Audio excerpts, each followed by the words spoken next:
Fala pessoal, estamos começando aí mais uma live, um BPD Tech Talk, o oitavo da nossa série, hoje com o professor Cláudio Lucena, estamos aguardando ele entrar aí, daqui a pouco a gente começa.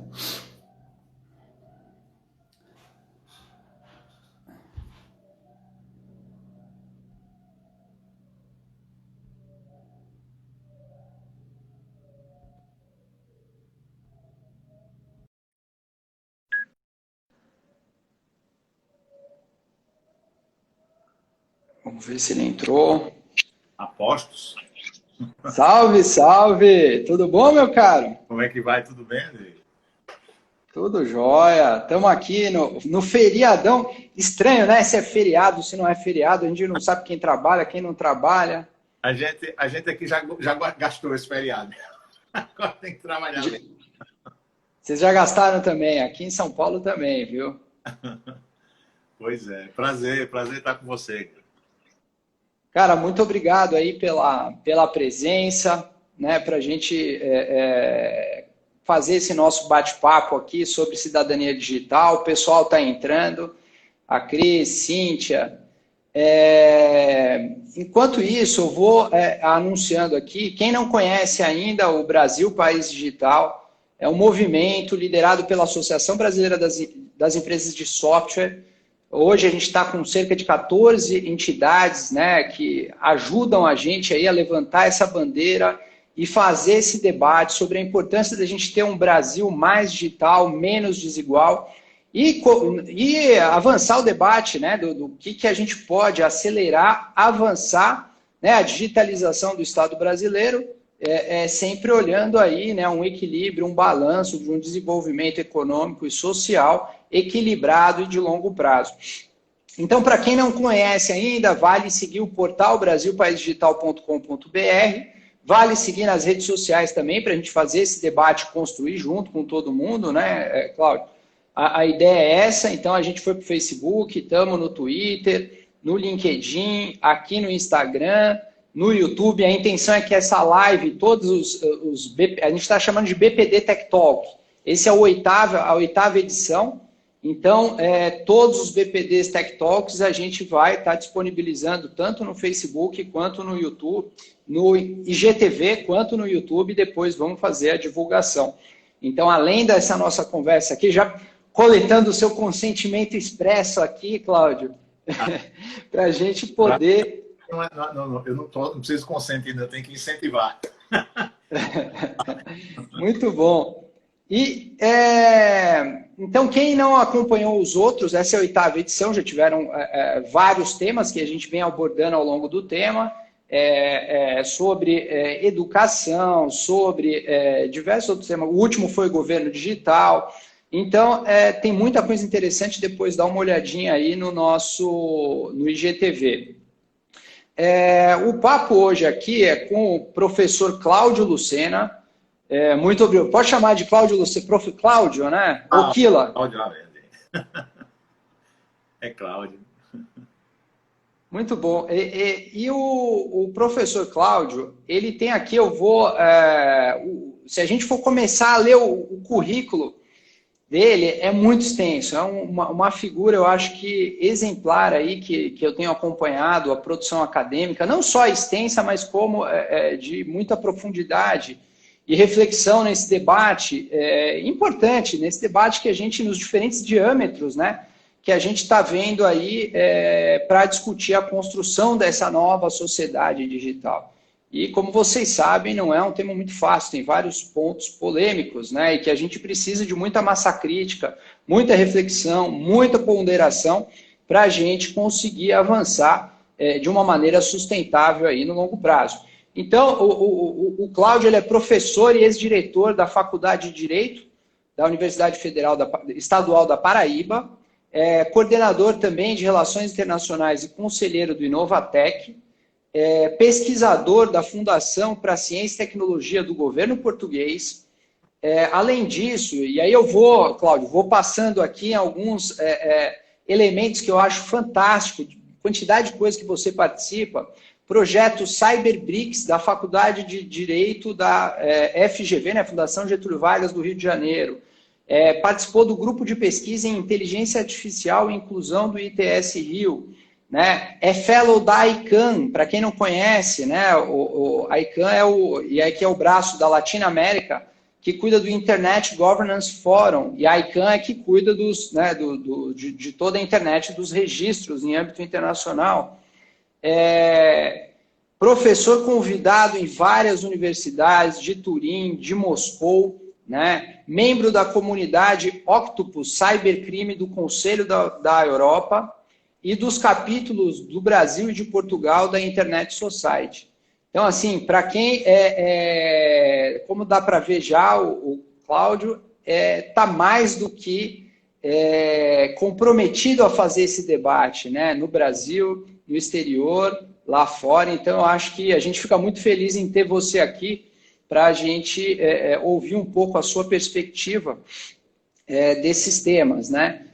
Que a gente tanto discute aqui no Brasil País Digital sobre, né, a transformação digital sem bits e bytes, porque esse nosso tema aqui está... e esse foi das razões da gente criar esse movimento, era ou um techniquez, ou um juridiquez que ninguém entendia nada e a população ficava ali, né, fora do debate, sem entender do debate, sem participar do debate.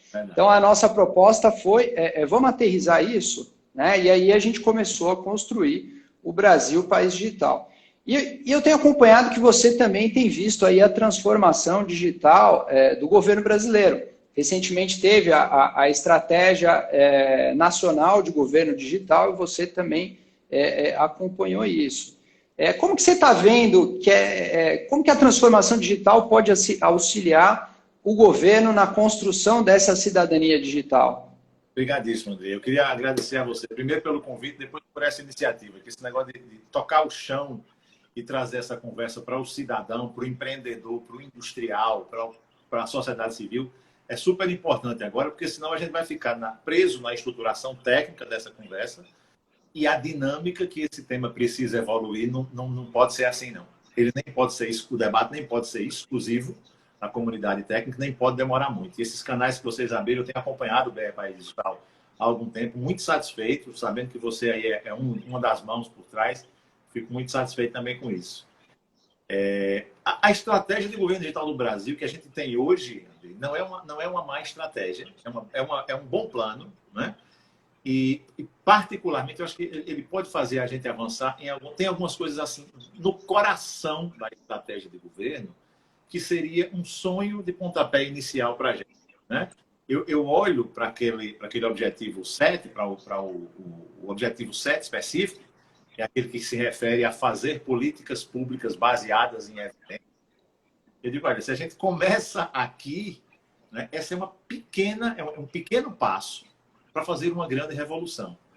Porque da forma como a gente faz políticas públicas e legislação hoje no Brasil, aqui é um medo.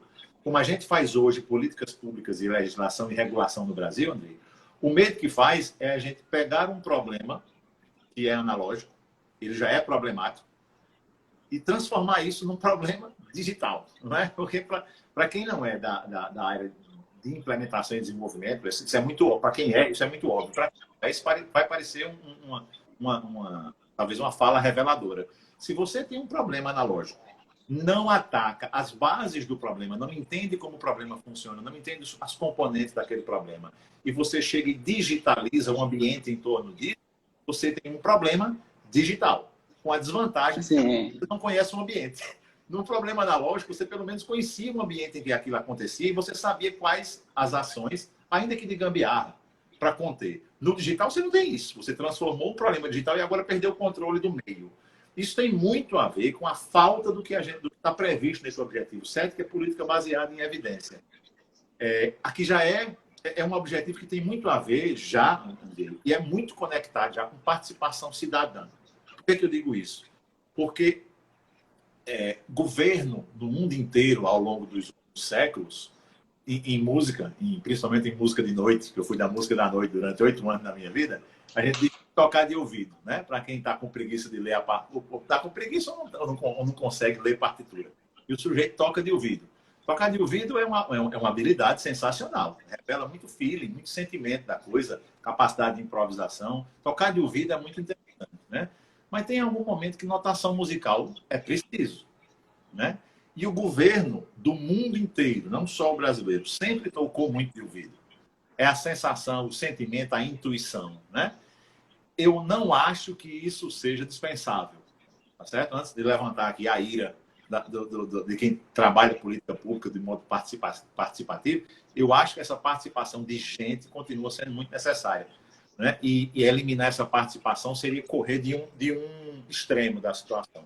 O que eu quero é correr do outro, Andrei. O que a gente não pode fazer hoje é ter a massa de dados informativos que a gente tem e simplesmente decidir que não vai aplicá-las. Decidir que essa informação, rica como ela pode ser, não é uma componente, não é um input das políticas públicas que nós temos. Temos que correr disso. Não dá para tocar um país de ouvido, muito menos um país como o Brasil, né? Então, usar esses dados para informar decisões, ainda que o processo decisório lá na ponta seja um processo humano, essencialmente, de discussão, de debate, escolhas, até contra o caminho que os dados nos apontarem, desde que justificarem uma necessidade social. Mas eu acho que iniciativas como essa da estratégia, de dizer, olha, vamos trocar a base de trabalho da intuição, né, para a ação baseada em evidências, são algumas dos bons caminhos que a estratégia do governo digital do Brasil apresenta. Você estava falando aqui, eu estava lembrando, uma vez eu estava estudando uma estratégia de um governo, agora eu não me recordo se era Estônia, e eu me deparei com um exemplo que eles estavam usando de uma criança, né, que quando ela nasce, né, do cruzamento de dados dos pais, né, aonde aqueles pais moram. Então, a informação de que a criança nasceu atrelada onde aqueles pais moram já lança já dispara um aviso para o posto de saúde ou para o hospital próximo daquela residência, falando, olha, vai ter que ter todo um pós-natal, você vai receber uma criança, né, que vocês vão precisar das vacinas, já o sistema já vai contabilizar que vai precisar ter mais vacinas, né? A escola já entra na fila automática de que dali a 4 anos vai precisar ter uma vaga, porque uma criança está crescendo ali acabou de nascer e vai crescer ali, né? É isso mais ou menos que você está trazendo? É isso, e agora, isso pareceu, você fala na Estônia, que é o case, né, de governo digital, para onde todo mundo olha, e quando esse debate vem aí há uns 10 anos, batendo na pedra, sem muita repercussão. E talvez, André, inclusive pela região onde eu moro, que é uma região um pouco mais carente no Brasil, de um estado mais pobre, discutir isso numa universidade ou num fórum de debate aberto como vocês têm hoje, talvez parecesse meio pedante, parecesse meio um assunto muito sofisticado para a realidade, tá certo? Até que veio 2020 e tem brasileiros passando fome, porque não tem acesso a um celular ou à internet, ou que não sabe utilizar, tá certo? Então, aí é um marco, o sarrafo passou aí. Não é mais um assunto, não pode ser mais um assunto de elite. Esse é um assunto do dia a dia. Se nós tivéssemos, por exemplo, modelos de sistemas de gestão de identidade digital confiáveis no Brasil, o procedimento de auxílio emergencial que o governo precisou disparar agora nessa situação teria sido feito assim, de um dia para o outro. Estamos aí até agora, com milhões de brasileiros atendidos, mas milhões sem conseguirem ser atendidos, né? Então, assim, o padrão de que a discussão é uma discussão estoniana está fora. A gente agora está percebendo, né, a necessidade de que esses serviços públicos sejam acessados, né, por canais digitais. Vou te dar outro exemplo aqui, Andrei. Na Universidade Estadual da Paraíba, aqui onde a gente está, nós temos atendimento psicológico, nesse momento agora no Brasil. Atendimento psicológico na nossa universidade nós prestamos gratuito. Serviços cooperativos voluntários de telemedicina no Brasil inteiro, disponíveis e gratuitos. Cultura em todas as formas. Em todas as formas, né? Audiovisual, poesia, leitura coletiva, shows, lives, nós temos aí, geramos um ambiente novo de entretenimento no Brasil. O Brasil é muito forte nisso, né? Para não falar de auxílio emergencial, para quem não, né, precisou deixar de trabalhar, todos esses serviços, tudo isso gratuito, desde que o sujeito esteja conectado, né? Então, e é uma das coisas que você falava quando a gente preparava também, o serviço, mas a preocupação com a estratégia de governo digital não fala em conectividade, não fala em acessibilidade. É uma forma do governo se transformar para atender o cidadão. Evidentemente que esse é um caminho de mão dupla, né? É preciso que do outro lado esteja um cidadão minimamente preparado para usufruir desses serviços. Cara, e você tocou num ponto aqui que aí arremete à nossa conversa aqui hoje, né? E a pergunta, como que a gente faz, né, para o exercício da plena cidadania na era digital, né? Nessa era que a gente vive, né? E eu acho interessante a gente retomar o que é cidadania, né? Então, pouca gente, às vezes, é um debate muito estratificado, né? Mas é importante a gente sempre trazer que cidadania faz parte de um conjunto de direitos, né? É os direitos e os deveres, né? Os deveres como cidadão, né? Mas se a gente olha o pacote de direitos, né? A gente tem a liberdade individual, né? O direito à vida, a liberdade, né? O direito de ir e vir, a liberdade religiosa, a liberdade de expressão, né? O direito à privacidade, né? Que hoje a gente está debatendo tanto.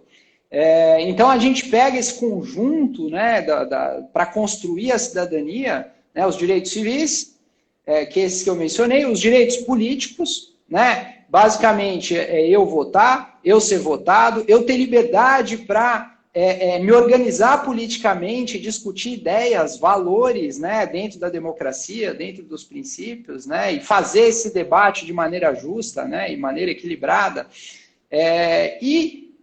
O conceito da cidadania, mais recentemente, entrou o tripézinho, né, que o terceiro eixo são os direitos sociais, que aí a gente avançou bastante. A Constituição de 88 é um exemplo disso, né? Direito à educação, direito ao trabalho, direito à saúde, direito à moradia, né, onde a gente começou a colocar esse pacote. E você já trouxe alguns elementos que eu acho interessante quando a gente pega a estratégia de governo digital. Você trouxe um elemento que foi a questão, a importância de usar os dados, as evidências, né, de adotar políticas públicas baseadas em evidência, mas você pontuou, por outro lado, a importância da participação popular, né, da participação do cidadão. Como é que você está vendo isso hoje? A gente tem canais... Eu não sei, às vezes eu me pergunto, será que essa nossa democracia representativa, né, de votar no cara de 4 em 4 anos, né, e só dar o meu palpite daqui a 4 anos de novo, se isso aí não está em crise existencial, na medida em que as pessoas têm o aparelhinho na mão, as pessoas conseguem se informar, as pessoas conseguem dar o seu palpite, e elas querem dar o seu palpite, não de 4 em 4 anos, né, em tempo real. Então, eu imagino que precisaremos também discutir a participação política com o uso da tecnologia, né, informando transparência de governos, né, e a possibilidade. Como é que você vê isso? Você acha que é possível ter mecanismos de participação popular por meio da tecnologia? Eu vou mais além, Andrei. Eu acho que a gente não redesenha um exercício de cidadania estável se a gente não aprofundar esses mecanismos de participação. Nós estamos vivendo um momento de ebulição e é global. A gente olha para a temperatura do Brasil, como ela é muito alta, a gente às vezes não tem a calma de olhar para outros lugares do mundo. Eu rodei aí ao longo desses 6 anos, pelo menos 3 países onde a temperatura política é sempre daí para frente. Né? E por quê? Porque o modelo que está em todos esses lugares é um modelo desse, é um modelo que restringe.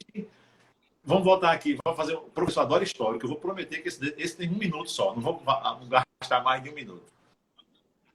Na Constituição norte-americana, que é um modelo, é um mostrante para a gente olhar para o momento em que a gente começa a construir cidadania como a gente entende hoje. Tá certo? E eles fazem a declaração em nome de We the People. Tá certo? Mas uma pergunta interessante aqui a vocês. Quantas pessoas eram We the People na hora que a Constituição americana foi assinada? Vocês imaginam quantas pessoas eram? 55 delegados. Era We the People. Brancos, comerciantes com dinheiro. Negro não era We the People. Mulher não era We the People. Criança não era. Estrangeiro, uma série de restrições. Tem mais uma. Dos 55, 39 assinaram. Olha a quantidade de divergência num grupo praticamente homogêneo. Faz um fast forward aí para 2020, Brasil, E agora, quem é o We the People? Os representantes que nós temos, ainda que segmentados aí em municípios, câmaras, assembleias legislativas, como é que essas pessoas vão dar conta de representar?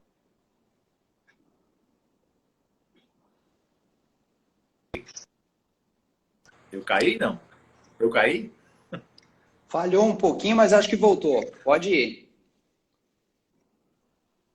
Tá me ouvindo? Né? Então, como é que esse grupo, esse segmento vai continuar representado ao brasileiro com a riqueza, né? com a Hoje, em 2020, por exemplo, nós temos essas pessoas que estavam invisíveis na hora em que alguém se declarou representante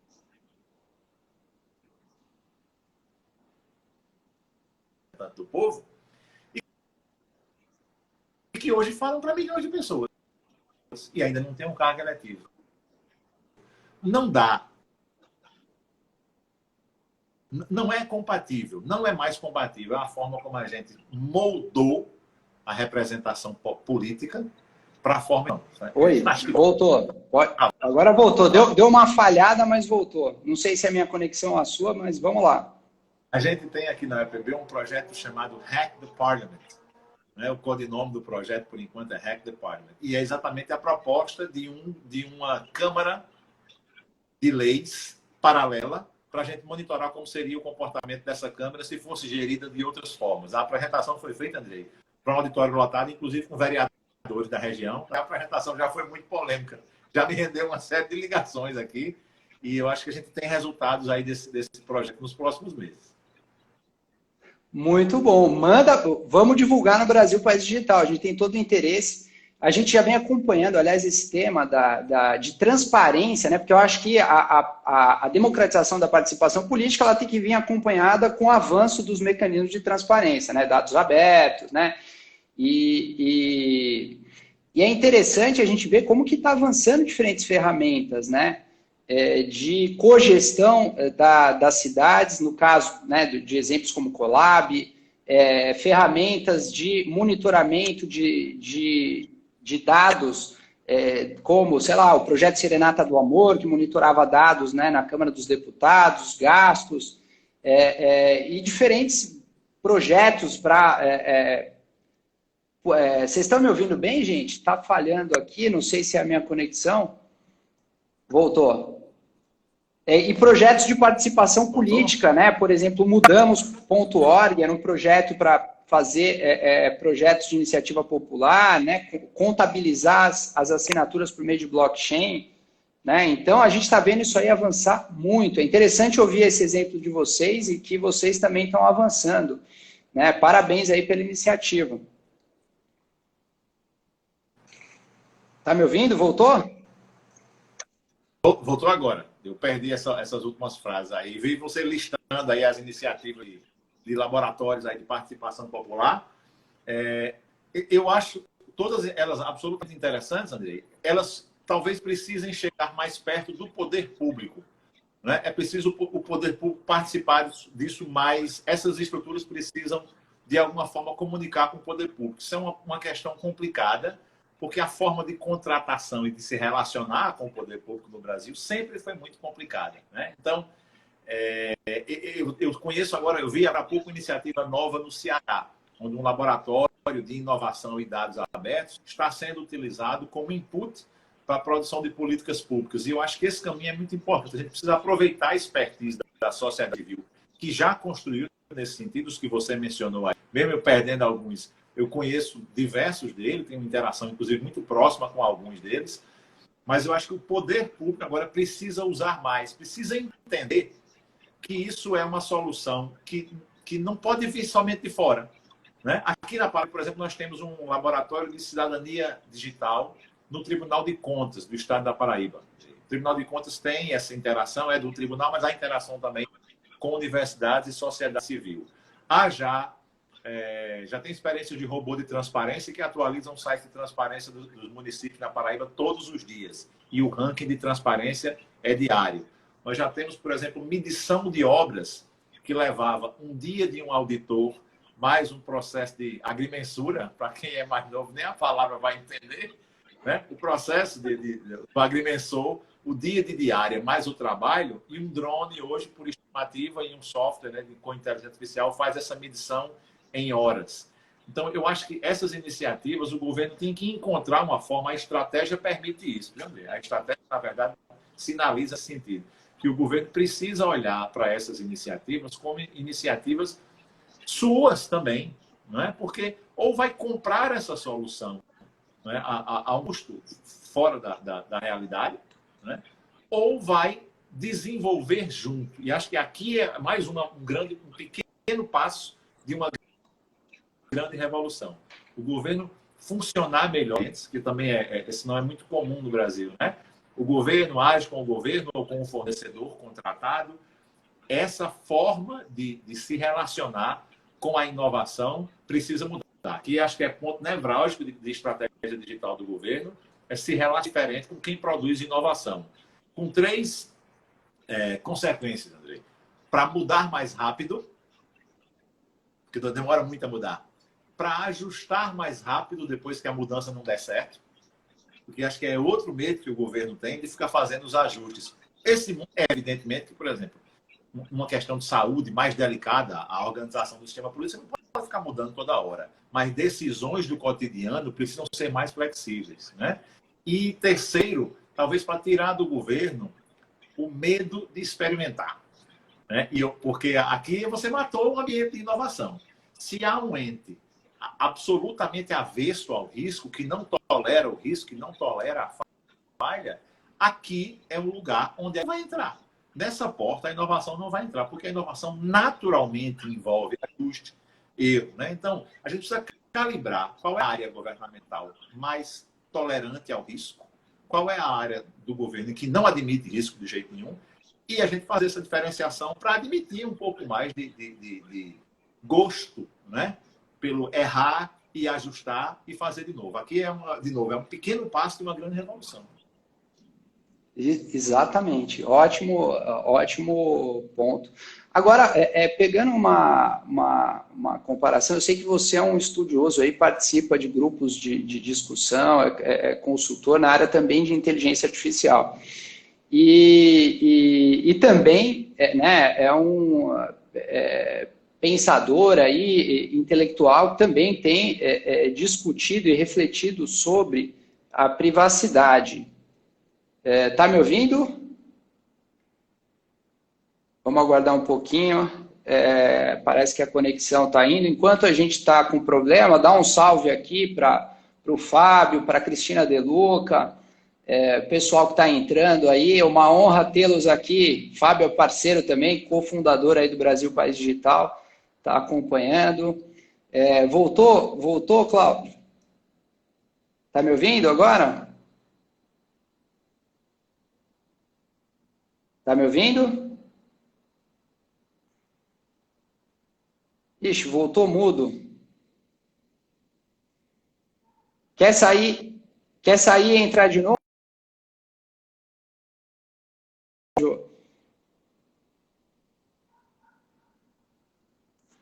Vamos lendo aqui. A Sara falando, inovação de governança pública começa com pregão eletrônico. É uma pergunta, né? Inovação de governança pública começou com pregão eletrônico? A Cristina, o problema é que a relação dos governos com as startups esbarra nas licitações, né? Acho que os 2 pontos, né? De fato, a questão da revisão, né? Da legislação de contratações e licitações, né? A 8666, é um debate que precisa ser equacionado. Está no Congresso já, né? Há anos, para não falar décadas, né? E é um tema tão importante aí quanto uma eventual revisão, né, de uma reforma tributária, né? A gente sabe aí o poder que tem, né, as compras públicas para direcionar a inovação ou as políticas públicas, né? São elementos importantíssimos. Acho que vocês têm pontos importantes. Vamos ver se o Cláudio já voltou. Vamos aguardar ele retornar aqui. Eu acho que está com problema na conexão. E hoje, então, pessoal, para quem chegou agora, não está acompanhando desde o começo, estamos aqui falando de cidadania digital. E quando a gente fala de cidadania digital, tem aquele escopo, né? Aquele pacote, o que é cidadania né? Então, a gente... vamos lá, vamos voltar aqui o Cláudio. A gente tem que entender o que é a cidadania, que compreende direitos civis, direitos políticos e os direitos sociais. Então, estamos nesse debate aqui com o Cláudio, professor da Universidade Estadual da Paraíba, pesquisador, né, que estão fazendo essa discussão sobre, né, quais são os elementos para que a gente possa ter um pleno exercício da cidadania, né, Cláudio? E aí a gente estava terminando de falar sobre governo digital, e aí eu queria aproveitar que você participa em grupos, né, e é consultor no Brasil e de governos lá fora, também sobre inteligência artificial. Como é que você vê o papel da inteligência artificial para ajudar governos, né, a exercer essas políticas públicas baseadas em evidência ou para se aproximar do cidadão? E quais são os perigos, né, por outro lado, dessa inteligência artificial para um pleno exercício da cidadania baseada na igualdade de direitos, baseada no princípio da não discriminação, baseada, né, no direito à privacidade? Como é que você vê os avanços e os limites para os governos, né, usarem a inteligência artificial?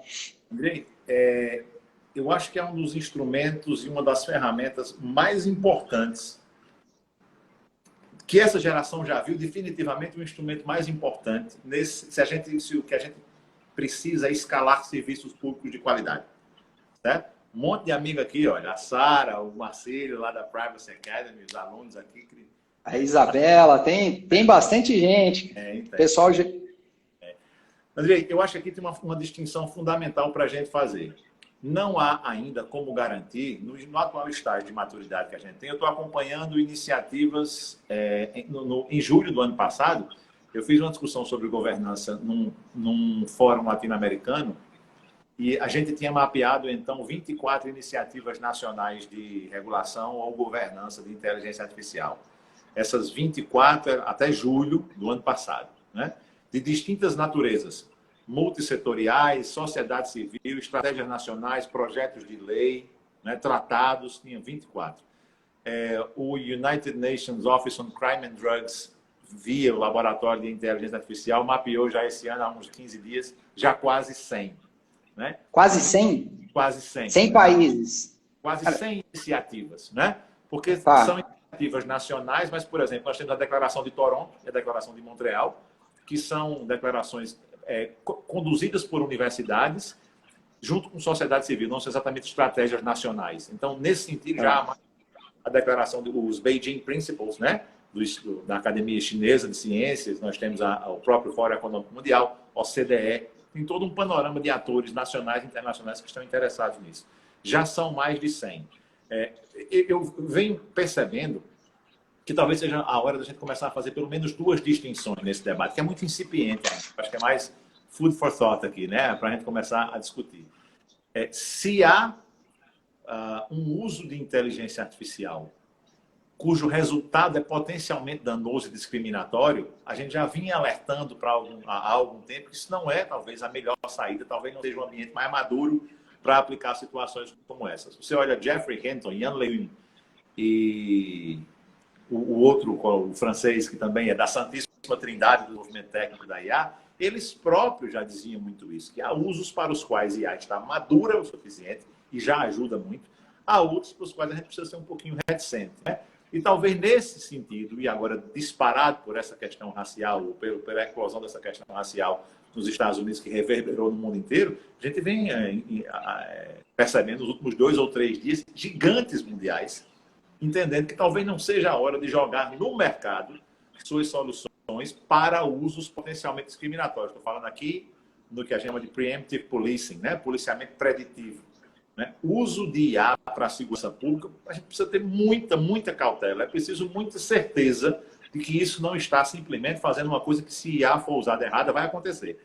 Aprofundar o grau enorme de diferença que nós já temos hoje em relação uns aos outros. Esse é um lado. Mas nós temos outros lados também, por exemplo, que podem já ser utilizados, cujo risco talvez não seja de causar discriminação, né? O risco seja impreciso de uma forma diferente com esse erro. E eu vou trazer aqui o exemplo, por exemplo, do que está acontecendo agora na pandemia. Na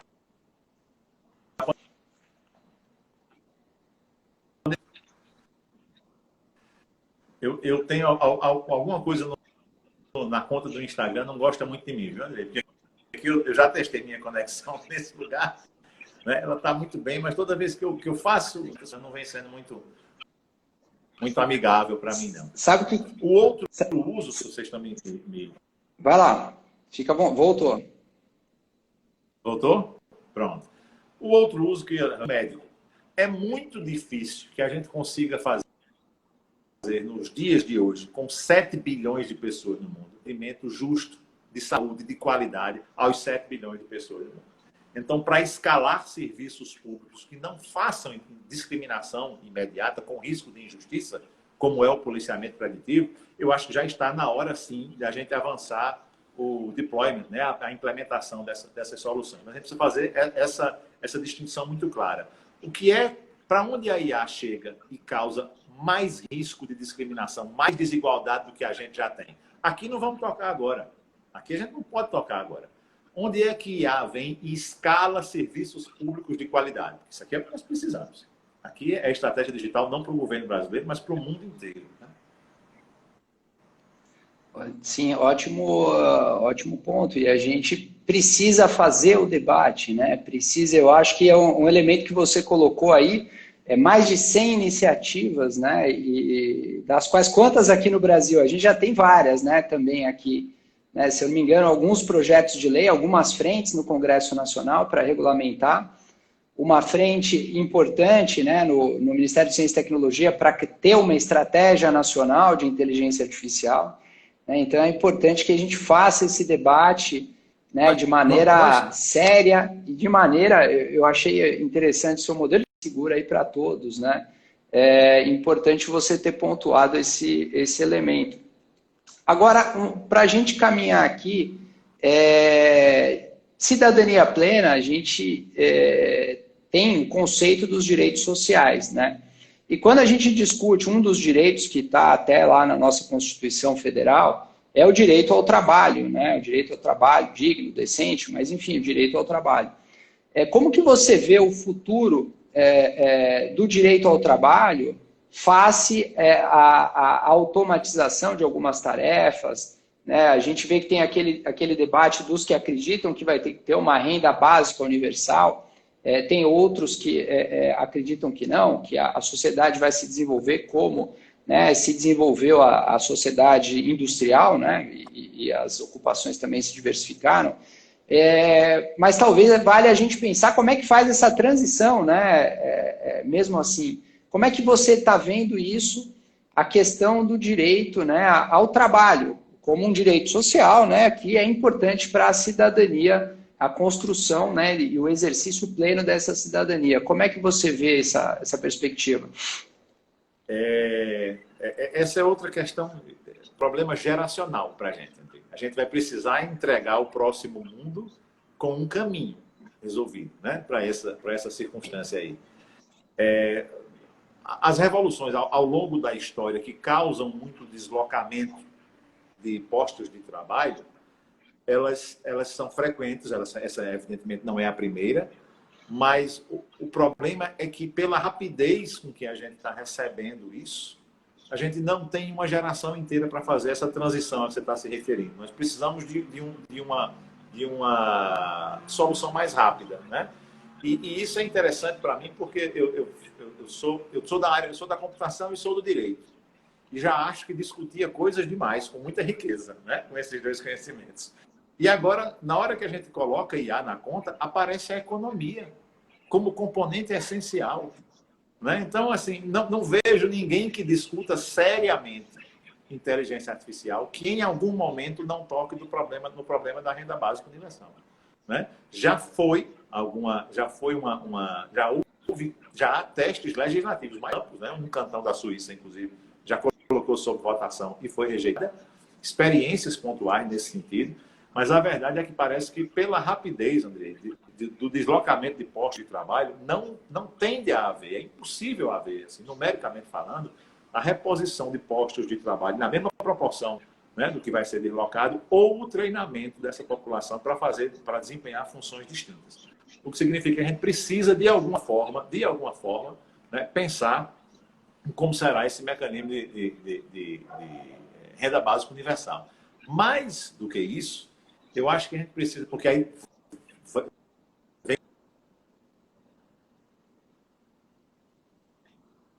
que você toca. Trabalho não é só obrigação, né? A gente precisa ter o direito a exercê-lo ali como uma faculdade humana.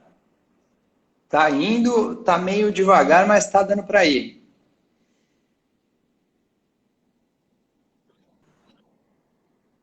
Vamos lá.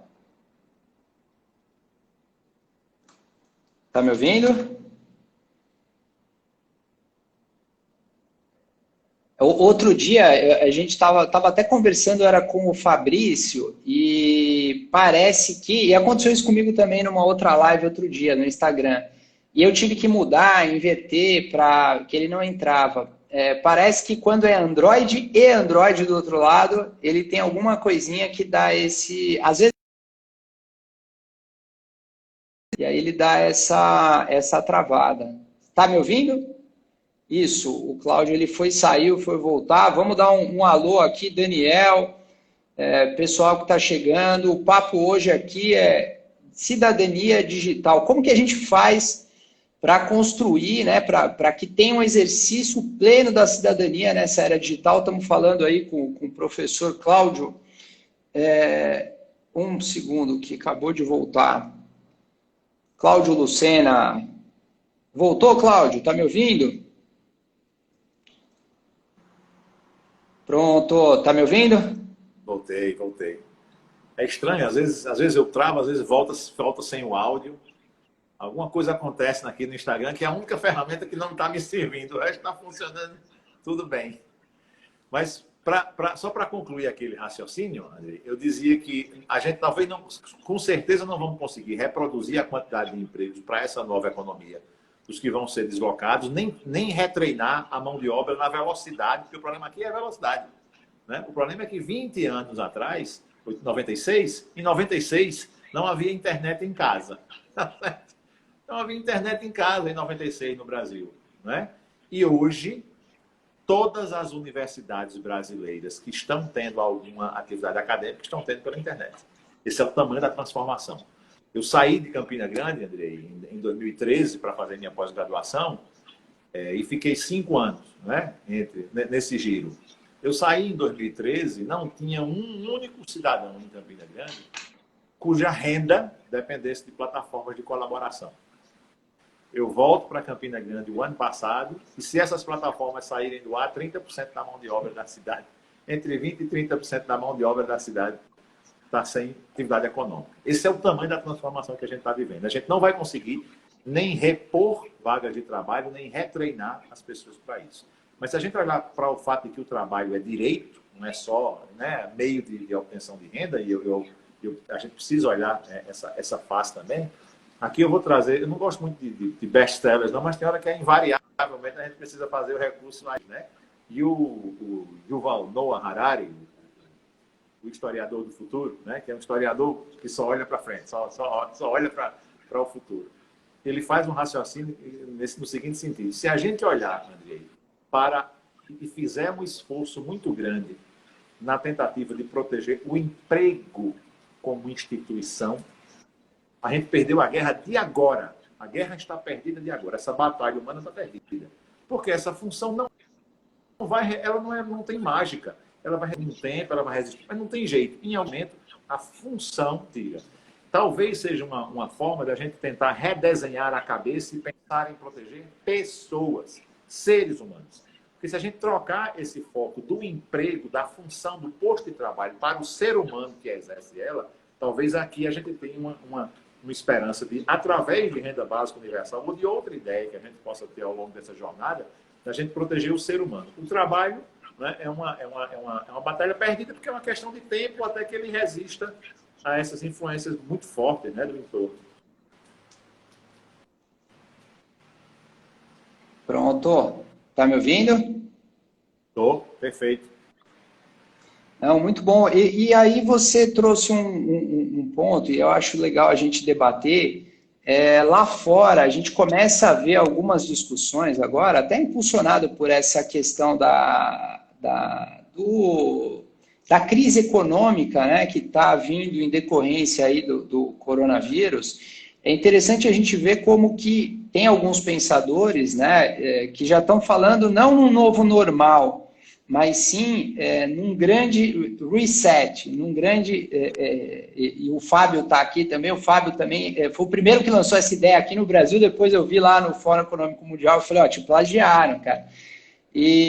Mas o pessoal discute que essa pandemia está escancarando de uma maneira tão grande as desigualdades, né, seja no Brasil, nos Estados Unidos ou em outros países, de uma maneira que esse pessoal já está começando a discutir, sobretudo no Fórum Econômico Mundial, não a necessidade de um novo normal, mas sim, né, um novo reset, um novo restart, um novo começo, né, e aonde você ataque, comece a pensar e construir uma sociedade menos desigual, né, mais igualitária, buscando, né, igualdade de oportunidades.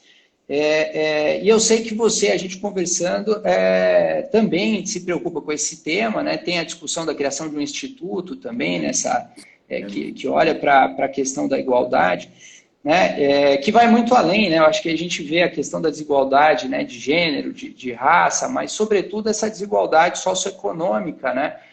Você estava mencionando aqui a questão, e a gente já discutiu até num Tech Talk que a gente fez com o Fábio, o Fábio do ITS, né, a gente discutiu umas 3 semanas atrás, a questão da conectividade, né, cada vez mais para o cidadão ter o exercício da cidadania dele, ele precisa ter conectividade. Então, a ausência de conectividade é um elemento de desigualdade social, né? Então, como é que você... Descarado, né? E como é que você vê isso, né? Como é que você vê que a gente poderia construir, né? Imagino que você está fazendo essa reflexão, como é que a gente pode, sobretudo com o auxílio das novas tecnologias, atacar as desigualdades? Como é que vocês estão olhando para isso?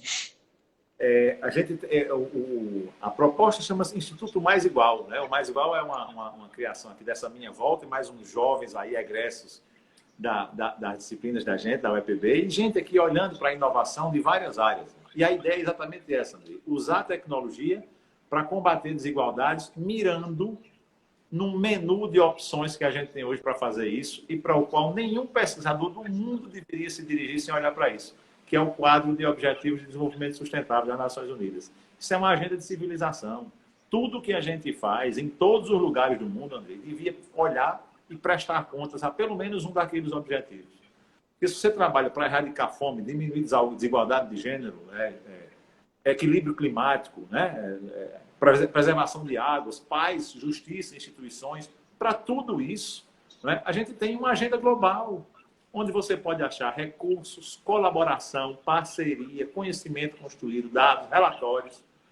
E essa é a ideia, né? O que a gente precisa olhar para isso, e a contribuição da gente aqui na UEPB, né, dos professores, dos colegas, aí vai ser através desse mecanismo, desse instituto, que deve estar funcionando aí. A gente queria fazer a assembleia de instalação presencial, mas não vai dar tempo. A gente vai ter que fazer virtual mesmo, né, respeitando essa necessidade desses tempos.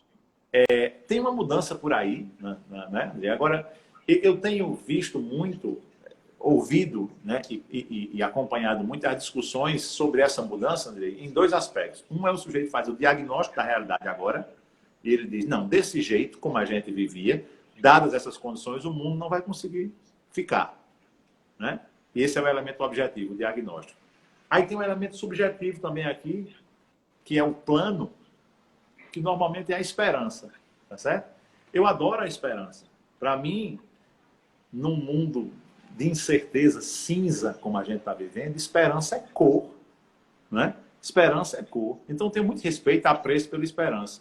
Mas, com todo respeito, esperança não é plano.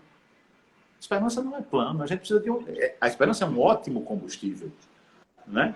Mas a gente precisa o veículo, a rota e o destino.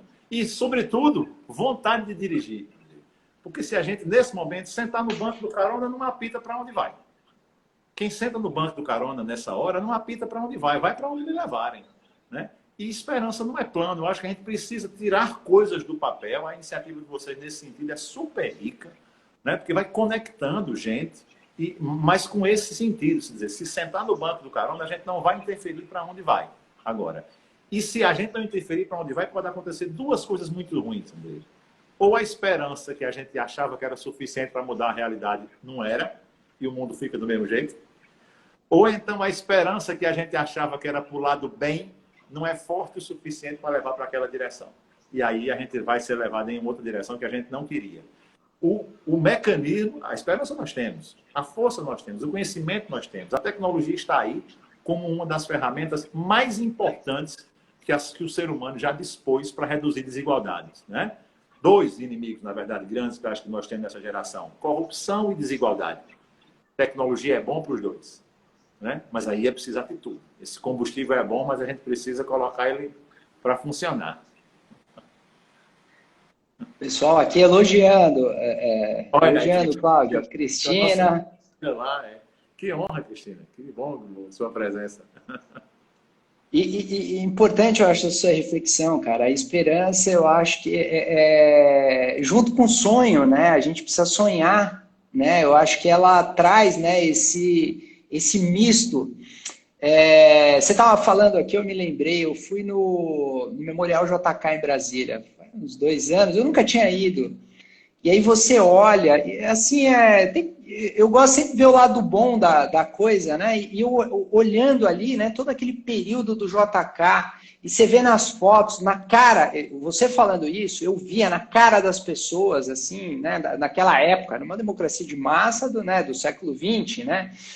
As pessoas ali com aquele sonho, com aquela esperança, né, seguindo, né, não estavam seguindo uma pessoa, né, estavam seguindo uma esperança no modelo de um projeto de nação, de um projeto de desenvolvimento, né, de um projeto de vida melhor. Quantos e quantos migrantes, né, migrando, seja para São Paulo, para Brasília, para construir a vida, né, acreditando naquele projeto de industrialização, de que ia melhorar, né, e acreditando no sonho, né, e eu acho que você traz aí, talvez se eu pudesse aqui ser até um pouco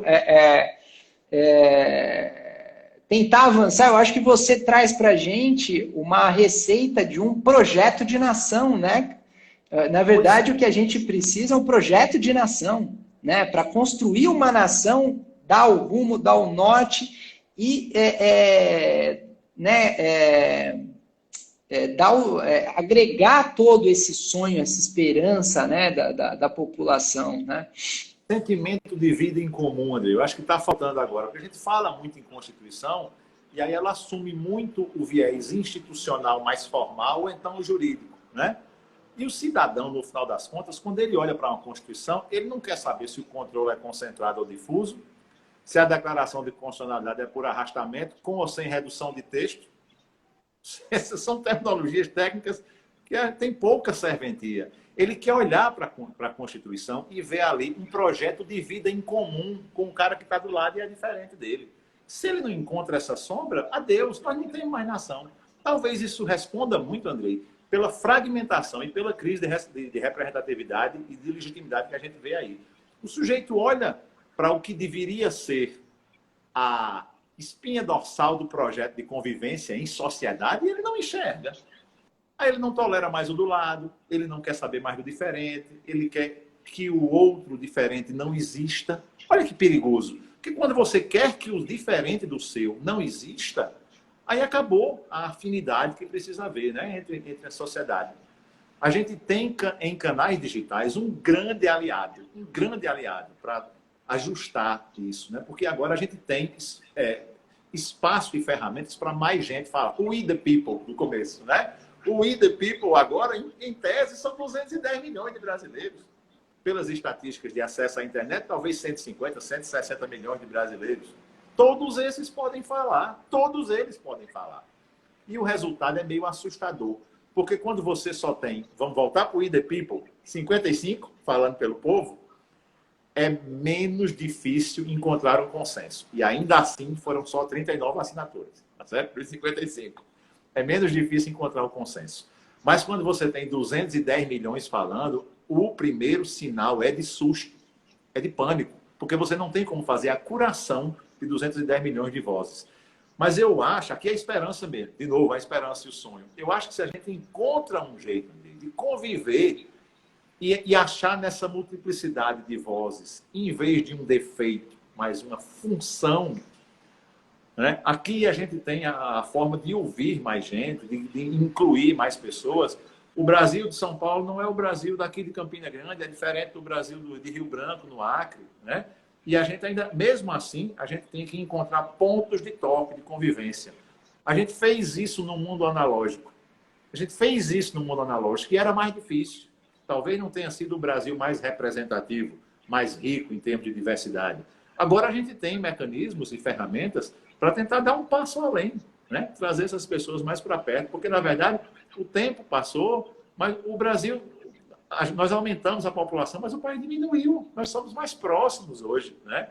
Agora, usar essas ferramentas né, de uma maneira que una, porque usá-las para dividir é mais fácil, é mais óbvio, né? É tudo mais simples, o mal é mais simples. Você usar, gastar o esforço que é necessário para fazer bom uso, que é sempre mais difícil, é sempre mais trabalhoso. Eu acho que é um desafio da gente. Felizmente, é muita gente com esperança, tá certo? A gente acha muita gente com esperança, muita gente com boa intenção e muita gente assim empenhado em entender que esse é um momento de mudança para melhor. Protagonizando, como acho que a Raquel disse aí, protagonizando, né? Sentou no banco do carona, perdeu o direito de apitar.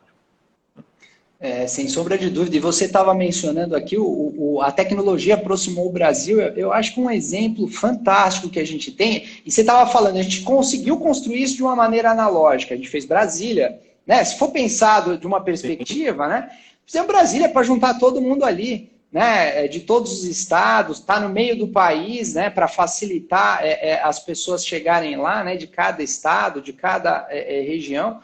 Mas mesmo assim a gente sabe que ainda é muito difícil. Né? E agora, com o plenário virtual, está muito interessante você ver que as pessoas, né, os representantes, né, a democracia não precisa ser exercida em Brasília, nem fisicamente. Né? Tá surreal como que está aproximando. Nós temos uma experiência muito interessante para mencionar aqui. Eu não sei se consigo colocar aqui para vocês verem. Chama Democracy Earth. Para quem de ver, essa é uma iniciativa tocada por um sujeito chamado Santiago Siri, que é um argentino, depois na Espanha, e o Democracy Earth propõe, André, exatamente um modelo de participação mais ativa. O sujeito votar uma vez, só de 4 em 4 anos, e não votar mais, contribui para a ilegitimidade, para a falta de representatividade, para o desinteresse. Aqui está tudo errado. Justificou-se isso enquanto a gente não tinha ferramentas para tornar essa participação mais presente. O Democracy Earth envolve um pouco de blockchain e raciocínio político para fazer com que as pessoas votem mais frequentemente e para fazer um negócio muito interessante, para que deleguem o voto. Quando não estiverem prontas a votar em uma matéria, a uma pessoa específica que não seja necessariamente o representante. Então, relações governamentais, relações internacionais. Eu confio no taco do Andrei para fazer isso por mim. Eu não entendo desse tema. Talvez eu não precise ter um deputado de mandato fixo de 4 anos e eu possa delegar para você. Você vota para mim, para ler. Aí eu tenho a matéria ambiental. Meu ambientalista aqui na Paraíba é meu colega Talden Farias. Então, se a matéria ambiental, Talden vota para mim. E eu acompanho com transparência o que Talden votou. E aí eu posso deixar ele votar na próxima vez ou revogar. Essa é uma democracia mais líquida, né?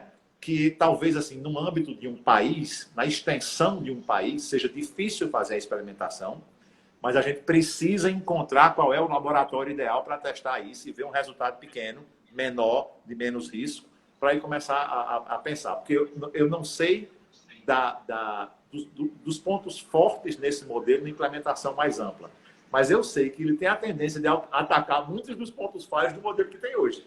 Então, vale a pena o risco. Se não, vamos implementar no Congresso Nacional, numa instituição menor, para a gente entender, porque parece que vai caminhar para alguma coisa, se não essa especificamente, mas alguma coisa mais participativa.